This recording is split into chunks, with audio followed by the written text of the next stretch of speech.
So when I normally start a mix, I pull up all the vocals first. Well, I pull everything up, kind of map it out to see what I have, and then once I understand the different sections of the song, I mute all the tracks and I go right to the lead vocal, and I start cleaning things up there, like maybe coughs, bad punches, bad crossfades, and tuning, and I start EQing, compressing, and putting my effects on there. And the reason I do that first is because my ears are the freshest. I've only been listening for a little while, so they're not fatigued or anything, and the vocal is the most important part of the song. This is clean with nothing on it. Me without a lyric, it's like ladies first, no Latifah. What I added first was a de-esser, which is pretty customary because once you start adding a little more high end on things, you're gonna need it. So I always do that first, and then this is my little weapon of choice for everything. It's called the SSL. This is I think the E channel plugin.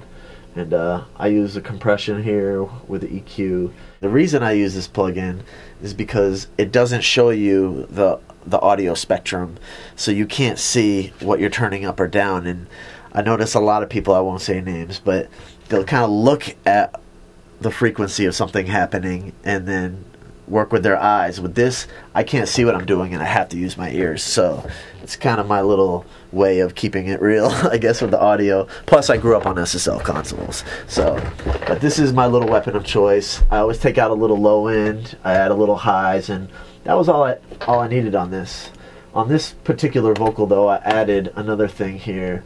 It's called the Crane Song Phoenix, and it's kind of a tape saturation plugin, if you will, and it adds harmonics. It'll create, lower harmonics to this vocal a little bit and put a little bit of a put them up front a little bit more. So I use this when things just sound a little too clean and too digital. And then the last thing I do is I add another, I guess it's a leveler. It's called the RVox, and I put it behind everything just to kind of level and bring up the vocal a little bit. This is kind of the magic tool that puts a vocal from here in your mix and moves it right here, so everything is clear and up front and in your face. And this is probably one of my favorite plugins.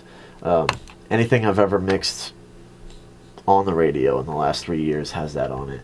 So after I get the tone, which is now like this. Me without a lyric, it's like ladies first, no Latifah. I blow this shit out clear-headed, no reefer. It's a little brighter, it's got a little less low end, but his vocal is a little more up front now.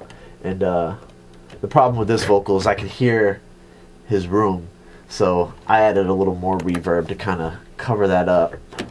Me without a lyric, it's like ladies first, no Latifah. I blow this shit out clear-headed, no reefer.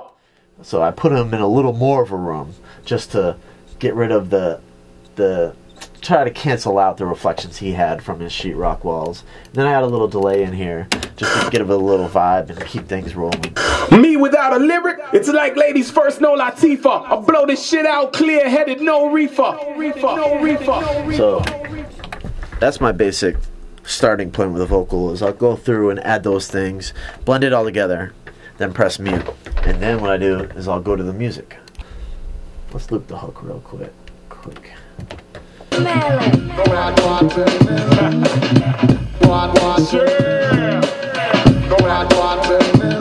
We still speaking. So what I'll do is I come back and I push all my faders up on the music and just start tweaking from there. And like most people, start with the drums, kind of push those up, get your basic sounds going, and once I get that done, then I start unmuting different parts of the vocal and turning them back up. And that's how I get to a mix. I kind of went through it quickly, but this really translates into about a 4 to a 10 hour process, depending on how well it was recorded, how organized the sessions were when I got them, and I guess what kind of mood I'm in also, because mixing is a creative thing too. It's when an engineer gets to take something and translate it, and that's the exciting part for me. I don't play an instrument.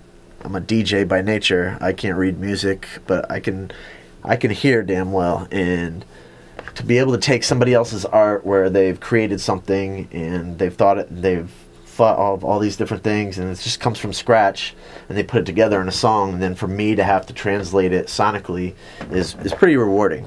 So I think that's really what made me an engineer, is because I love music, but I couldn't play anything. So my goal was to at least be able to add some kind of creative juice to it. That's why I'm here today.